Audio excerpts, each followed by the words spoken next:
Hello and welcome back to my storytelling channel. This is Hua.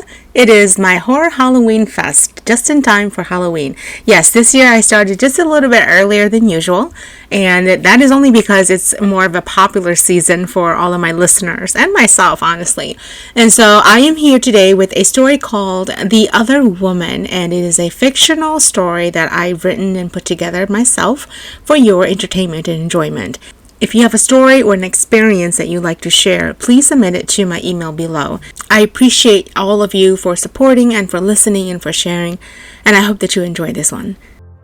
I've drowned too deep, no strength to fight.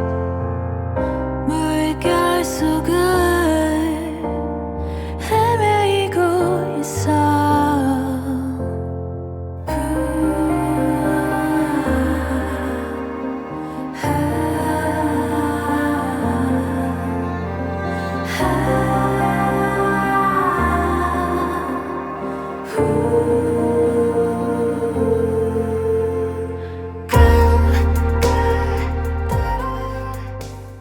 The hotel room reeked of body fluids and sweat as the open window let in some of the cool November air. There were clothes tossed on the ground, heels turned up, and lingerie hung on the edges of the orange-colored chair. On the bed was Senator Matt Trang, who was deeply satisfied with 4 rounds of lovemaking with his mistress Brenda Chang. The two were exhausted as the time ticked into midnight. Brenda's fingers curled around the chest hair on Matt's body as she moaned softly. "You missed me, didn't you?" she asked. 4 rounds, Senator. Wow, you are a beast."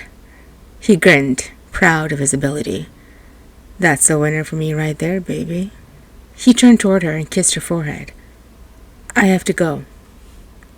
Brenda's smile disappeared as she pushed back, looking up at him, with fury in her eyes. "You said you would spend the night with me. That's why I booked this 5-star hotel, Matt. You can't leave me here alone tonight. I won't allow it." Sighing, he replied, "I have to go, Brenda. I have an early brunch tomorrow with the mayor and a few other people. I can't show up wearing the same suit from today's press conference. People are going to talk and you'll be in a shithole," she cut off for him. Angrily, she stood up and pulled the robe around herself and turned to him. "I don't know why I do this every single time you come around. You have promised to divorce that stupid wife of yours for ages now, and I know that it's never going to happen."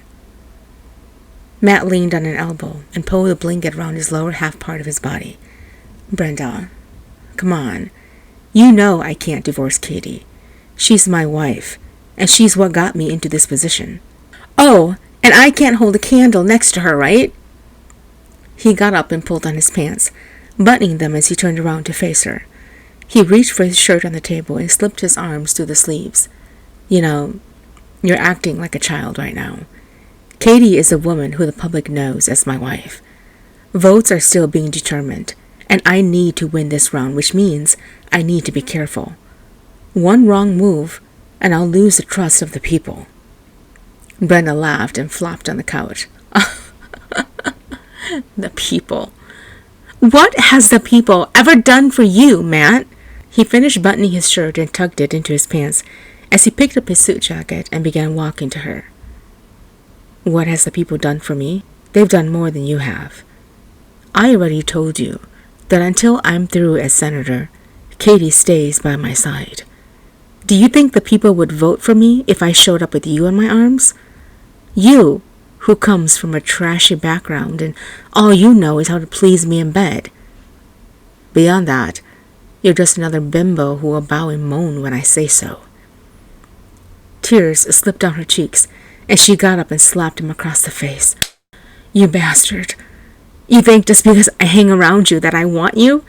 I'm only here to bleed you dry of your hard-earned money from the so-called people who trust you so much." Matt laughed and grabbed his shoes. "Don't ever call me again." Katie heard him slip through the door, and she turned to the clock on the table. It was almost 2 in the morning, and he was just getting in. She knew where he had been, with that woman he couldn't let go of. There had been no dinner scheduled tonight with anyone, no banquets to show up to, and no fundraiser to support. No. Tonight her husband had been sleeping with another woman while she lay waiting for him. She heard the shower run and afterwards heard his soft feet pattering toward the bed. "Forget it, Katie," her inner voice told her. "It's not going to make a difference whether you say anything or not, so save yourself the trouble and headache." She felt the bed creak under his weight as he climbed in with her. Katie kept herself breathing steadily, so it appeared as if she was in a deep sleep. When he began snoring, she let go and sobbed quietly into the pillow. 26 years of hiding behind a fake smile, and this was how he was going to repay her. 26 years of working hard to gain the votes of the people for his rise to senator. And this was how she ended up when the night arrived, simply wishing to die. She knew exactly who that woman was and what he had been doing. That woman, Brenda, wasn't an easy woman to kick out. She was bold and appeared at public functions, coming to speak to Matt with a camera lens, taking photos and offering a smile while pretending to care about his role as a senator. Katie knew well enough that all the woman cared about was what hung between his legs and how he'd use it to make her feel good. But beyond that, she cared about nothing else. But it was Katie who had helped build Matt on his career, and he would never let her go. For that, she was sure of, because all his donations and support came while she clung on to him. If he switched wives in the middle of the campaign, they would turn away from him. She had a fighting chance. The question was, what was she going to do about it? "You got in late last night," Katie said at breakfast. The table was lavish with a variety of freshly made food from their cook Anita, but Matt looked like he was experiencing indigestion. The color drained from his face, and he picked up his glass of orange juice and sipped. When his eyes met hers, the lies swam in them, and she wanted to gouge them out. "I had a late meeting." "Oh, really?" "The brunch today. Do you need me there?" He smiled. "I always do." "Wear the nude suit with the red heels. I'm going to go freshen up and let's leave in 10. He got up to go, and she pushed the chair back, heading to the closet, where she pulled out the nude suit he'd mentioned. Putting it on, she slipped her feet into the red shoes, and then did something she never did before. She applied red lipstick. Brenda watched as Matt stood at the door with his wife, talking to a group of people who were clearly donors in money. He was smiling, too handsome for a senator, and his rigid, ugly wife was wearing that awful nude suit that made her look like a stiff banana. But wait, was that red lipstick she had on? Brenda wanted to laugh. The woman was terrible with fashion. But when Matt reached over and placed his hand around her waist, pulling her in toward him, her heart raced. The conversation ended, and he excused himself to the restroom, and Brenda headed toward his wife's direction. She looked up at her before Brenda reached her, and her eyes told her that she knew exactly who Brenda was. "You look dashing, Mrs. Trang. My, what a colorful display of color you have on," Brenda said with a sneer. Katie smiled and replied, "Well, some of us use this color to a more professional image than others." The smile disappeared on her face as she asked, "What do you mean?" Smiling, Katie crossed her arms and replied, "Red is not always about a good lay in between the bed sheets. It's about how you manage to become the top when others believe you would die. I mean, some of us use it in a more positive way instead of twisting it around to keep what doesn't belong to us." "Katie?" Matt's voice boomed over Brenda's thoughts as he appeared again. His face told her he was upset with her making herself present in the public like this. He reached for his wife's hand, and she took it proudly. "And who is this?" Matt asked. "I don't know, honey," Katie said with a shrug. "She came to compliment me on my looks, which I haven't really thanked her properly for. She said, what was it? Oh, yes, I'm wearing a colorful display." Matt's eyes burned dark, and he tightened his hand on his wife's waist. "A colorful display? Who are you, miss? Those are not words of compliments but insult. If you ever come near my wife again, I'll sue you until you're rotting to the core." And then he turned to his wife and smiled at her, holding her hand and leading her away. Brenda felt her heart give in, and she let out an angry sob. How dare he ridicule her this way? It proved that nothing would ever change between them. She had a lot of nerve coming up to me like that, Katie said as she tossed her purse on the table. If you don't get her under control, I will. Matt sighed and flopped on the couch, a headache coming on. I'll talk to her. You better, or I'll make sure you're on the cover story. When she turned to go, Matt let out the breath he'd been holding and cursed. He had warned Brenda to never show up in a public function like that, and today she did it to spite him. That woman needed a lesson, and he was going to teach it to her in multiple languages today. He arrived at her apartment and walked up to the 6th floor. After ringing the bell 4 times, she answered wearing a red flannel pajama set. Her hair was wet and wrapped in a bun on top of her head, her face free of makeup, and if he was being completely honest, more beautiful than he wanted her to appear. What do you want? She asked. He pushed himself in, and she stumbled backwards as he closed the door. Why did you do that this morning? Didn't I ask you to stay away from me in the public eye? Smirking, she replied, You presented a challenge, and I took it. Besides, your wife is completely jealous of me. She showed up looking like a woman high on drugs. I chose that outfit for her. Brenda's face paled. Yeah, that's right. If I say jump, she says how high. Do you understand?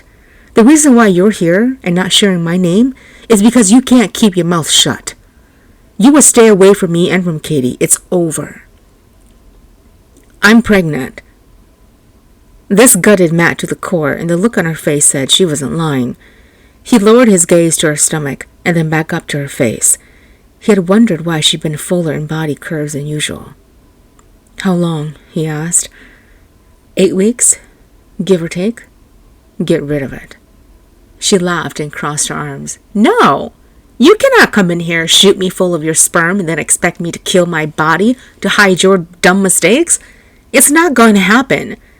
I'm going to the news station tomorrow and reporting it first thing, unless you divorce Katie and I gain access to your life as your legal wife. Matt laughed and ran a hand through his hair. I knew you were trouble right from the start. But you still laid with me, Matt. Here's the consequences. Divorce her and marry me. Matt felt his hands shake, and he walked to her, where he lifted his hand seemingly on his own and smacked her across the face. She fell over, sobbing, as she struggled to stand. He knelt down before her and gave her a smile. If you don't take care of that garbage inside you by noon tomorrow, I will burn your apartment down and you with it. No one threatens me, Brenda. No one. Get rid of it. You smell of her. Matt looked up at his wife, who was sitting across from him at the dinner table. It had been a long day, putting on a fake smile to golfing to meetings. What Brenda had laid down before him today had screwed with his head all day, and he wasn't in the mood to argue with Katie. I'm tired, Katie. Let's just have one dinner where my infidelity is not the subject. She looked up at him and forked a few beans together to put into her mouth. I'm only helping you, dearest. You better shower and not have a single cent of hers on you. He slammed the table. I said stop. She was found dead this afternoon. This made Matt look up with a silent shock that sent his hands shaking. He hid them beneath the table as Katie watched him with emotionless eyes. A bloody mess, the cop said. No one had ever seen anything that horrific or bloody since Charles Manson. What? He asked, still stunned. What are you talking about? Katie leaned forward. Your little roll in the sack, Matt, was found butchered to death in her sorry little apartment. You smell of her. My father is coming over in a bit, so you better make sure you are free from her scent. Christ. Katie's father was the chief of police, and he made Matt nervous just by appearing. He started to shake in his seat, and Katie leaned back in her chair, smiling, obviously impressed. You're welcome, sweetheart. Dead? Butchered? How? Matt stood beneath the hot water and ran the meeting with her through his mind. When he left her, she was alive and well. He hadn't touched her, aside from the slap, and no one had known about their affair except Katie. Would she tell her father? He just realized that now she was holding too much information on him for him to do anything wrong. Christ, what would he do? And the baby? If they did a DNA, they would know it was his and he would be questioned. That was the end of his career as senator. He slammed his hand on the tile and cursed. He had been too stupid and made a mistake. Katie watched as her husband sat like a little boy caught stealing cookies as her father, Ron, chief of police, sat beside him drinking an old-fashioned. She knew she could own everything about him if she played her cards right. And here she was now, owning the very breath he breathed. "How's the campaign going?" Ron asked. Matt blinked and cleared his throat. "As well as can be expected." "Good. I hope you win again. Keep this up and I might just gift you that island house you've been eyeing on my property." Katie beamed and ran to hug her father. "Oh, Father, that would be Matt's biggest dream come true." "Well, first he's got to keep his seat as senator, and then I'll gift it." He took a drink, and then his tone turned serious. "There was a murder in downtown today. A bloody one. And I've seen my fair share of massacres, but this was brutal." "What happened?" Matt asked, his face almost turning pale. Ron took out a cigar and lit it up, taking a few puffs and blowing out the smoke. "A looker of a woman butchered to death in her apartment building complex. No one heard or saw anything, but the blood from the scene had bled out into the hallway.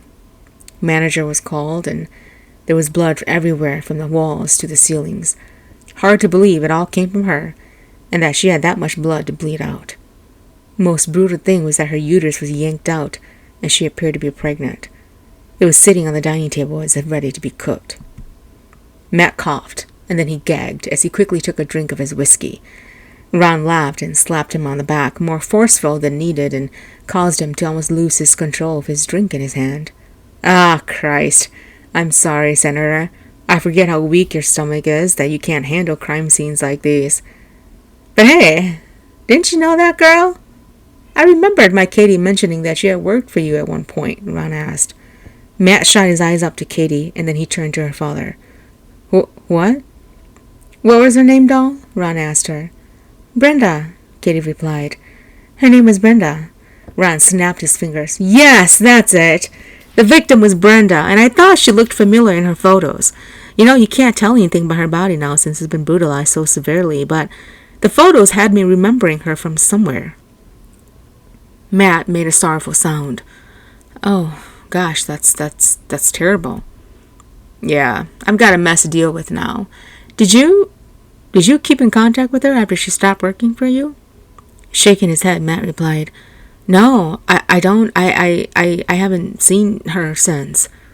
Ron shrugged. "Huh. Poor girl. She was quite the looker, too." "You purposely invited your father over, didn't you?" Matt asked after the chief of police finally left. The house was quiet, and the sound of the cars honking outside was the only proof that life moved beyond them. He was watching her the entire time her father had been present, and she had this wild, dazed look in her eyes. "Did you kill her?" Laughing, Katie replied, "How could you think so highly of me? The question should be asked of you, Matt. I was in love with her. How could I kill her? And the baby? Was that yours too?" He remained silent as she stood from where she sat and gave him a dark glare. "I've asked and asked for a child, and you said you weren't ready to have one, yet you gifted one to her." "It was a mistake."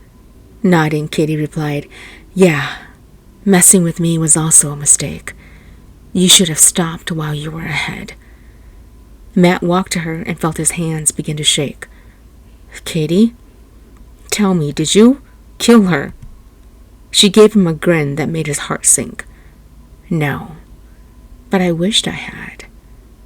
She was a pebble in my shoe." "She was innocent. Of what?" "Definitely not sleeping with my husband because she took away the one thing that was mine and made it into a sad version of something I could never even hate." She started crying, and then she whispered, "You're going to get what is coming to you, Matt, and you better make sure you have a good reason to stop them from chasing you." He frowned. "What are you talking about?" She walked to him and handed him a USB stick.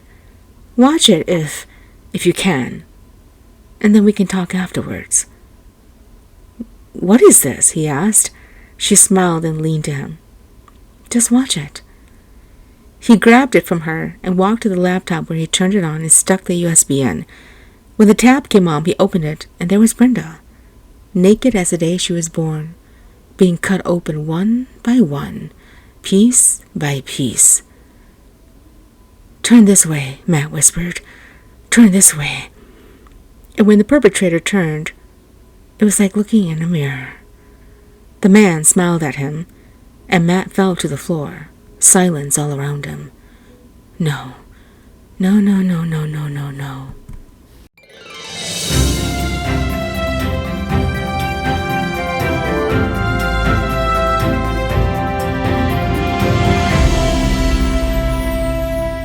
This is Susie Chang coming to you from News 21, where we are at the crime scene of a brutal attack on a woman in a downtown New York apartment. She is known as Brenda Chang, a 29-year-old woman living alone, and had been seeing the former senator. Senator Matt Trang, who suffers from split personality disorder, had been demoted from his seat after his wife's death. He had been seen with Brenda around town. Local authorities are working on this developing case, and here at News 21 will be your prime place to keep yourself updated with this chilling tale. Thank you for tuning in. I'll catch you in the next episode. I've drowned too deep, no strength to fight. 물결 속을 헤매이고 있어.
Ooh.